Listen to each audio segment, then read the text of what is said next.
Martial arts is not equal to aggression. This is something that I have to tell everybody, every time, every day of the week. When I did my first kickboxing classes, when I was at secondary school, people looked at me like, hey, Cor, you're the geek of the class. Why are you actually doing martial arts or kickboxing? Are you aggressive? Or it's because it's quite aggressive. These things formed my way of thinking already of martial arts, and actually the lack of knowledge that a lot of people have about martial arts. So as a reminder, martial arts does not equal aggression. Why do I share this today? A lot of people think that when you do martial arts, then you need to have anger issues, you need to have problems, or you are the one creating problems. But actually the opposite is true. One of the things that I found out is that the best martial artists don't fight on the streets. If they are doing that, and it comes in the media, we have an example in the Netherlands from Badr Hari, there is a whole world in between. You need to push people so far on such a level that you really get over them. And this is one thing that I want to tell you. When I started martial arts, I was actually insecure. I was, hi, I'm Cor or Cornelis, and I don't know what to do with my life. Not showing like, hey, I'm a big guy, 85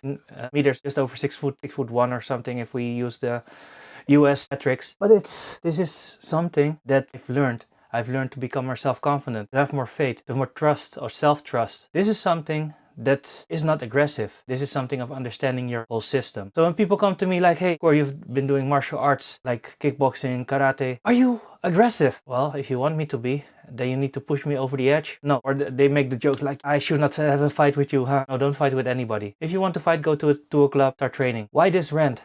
Because I'm sometimes fed up with things that we are learning, that we are spreading in the world. What I found out throughout the years is that when we see kittens play, they scratch each other, they bite each other, or a dog, so puppies that bite each other and they're like snapping at each other to find their own place, to hustle around a little bit with each other. But when we see our children doing this, they say like, no, they split them up and then they are seated. No, you're not an animal. But there is what goes wrong. I believe that through fight or fight play, we actually learn. And fighting doesn't need to be like harsh and pushing and all this crazy stuff. It is something that we need to do, to play around, to move, to spar, to level up, to search where our strengths are or our weaknesses are. That is what you learn with martial arts. And since we stopped doing it, we are not allowed to ruffle up a little bit too much. In Dutch we say stoeien. I like that word a lot. When you have the big guy throwing around little kids. I'm the crazy uncle, by the way. So I'm throwing always my nephews around and they like it. And they try to challenge you. They try to get stronger. And then when you see them a little bit later, they say like, Uncle Cor, I got stronger. And then they start like punching, showing. And I'm like, I'm meaner. In the sense of, I have some experience. And then they was, in a playful way, they're learning to have self-confidence, but also their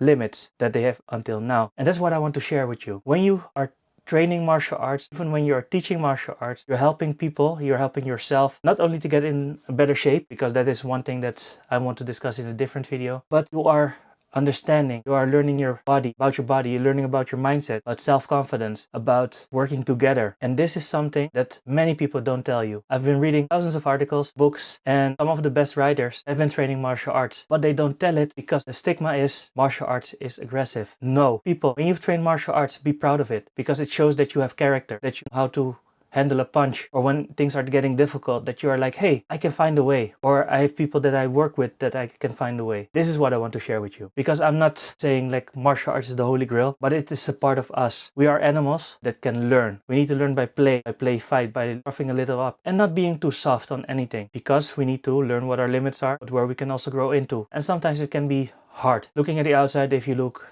a UFC match or MMA, or you see a kickboxing match or karate, then they say like, yeah, it's quite aggressive. Or the show like when they do boxing, that they say like, you're a loser, you're a whatever, and and they throw water. It's all show because people pay for it. Keep that in mind. Martial arts is something that I love to share, that I love to talk about. And it helped me overcome fears, to coach other people, because through martial arts I didn't know that I was actually able to coach other people. At some point I was training hard and people saw me as an example, and then my teacher came to me like, Cor, you are training so hard, why aren't you going to share stuff that you've already been doing? And especially in my karate time, one thing that I really was proud of, it's because I was a champion fighter, not the best, but I won some local prizes, some Dutch prizes, and I was actually going to Europe, but it's already way back. I'm 40 almost. So, but my teacher asked me, hey, can you teach the black belts? I wasn't a black belt back then, and I'm still not a black belt, by the way, in karate. And he asked me like, can you teach them what you've learned, what you're working on, what you're growing into? And that was for me the world upside down. Me training for a few years, teaching guys and women who are training over 10, 15, 20 years. And my teacher told me, do it, you will learn from it. And this is how I learned about leadership in real time, because as Cor the coach, my main goal is to help young leaders. And the message with this one is that I had a teacher that saw something in me. I was not technically the best. I was definitely not the slimmest, fought in the heavyweight category, a super heavyweight, everything above 100 kilograms. But I trained. I was searching. I was training with other people just to get better. Not only within my group, within my small group that I trained. I was always talking with other people who are better than me, searching like, hey, what can I learn from you to get better? And then I brought it in-house, in our dojo. And my teacher was happy with that. So to finalize this with you, take this away. Martial arts is not aggression. It's a way of living, a way of teaching, way of growing, way of whatever you want to fill this in. Second, it can help you, but it can also help others. And three, especially for the young leaders amongst you, even if you don't want to train martial arts, what are the things that you're getting outside from everywhere, learning, and that you can take along with you, with your, within your teams, within your, maybe your startup, or maybe even in your own family. This is Core the Coach. I'm helping young leaders to get better in their personal leadership, but also in their personal effectiveness through several ways. And one of them is definitely martial arts, connecting your brain to your heart, to your body, and sometimes to your fists. If you want to learn more, please follow, start sharing, ask me questions. If you totally are not agreeing with me, please do so, because I'm also willing to learn from you. And if you want to have topics that I need to discuss more, let me know. See you next time.